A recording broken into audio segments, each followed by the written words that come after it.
Minsan, okay lang magka-negative or bad thinking tayo. Kasama iyon sa design natin. Part ng mindset ng tao iyon. Huwag natin ipilit yung sarili nating opinyon, lalo na kung pagod na tayo. Kailangan din ng opinyon ng iba, ng taong nasa paligid natin, ng Diyos, lalo na ng mga mahal natin sa buhay, katulad ng pamilya at mga kaibigan natin. Huwag kung kani-kanino. Katulad ng kapag may sakit tayong malala, sinabi sa salita ng Diyos na hindi tayo mamamatay sa kahit anumang karamdaman. Isaiah 53 verse 5. By the stripes of Jesus, that by the stripes of Jesus, we are healed.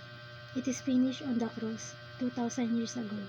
Kapag nangihina tayo sa pananampalataya natin, pwede tayong magka-negative or bad thinking. Hindi tayo dapat laban ng laban. Learn to rest and God will do the rest.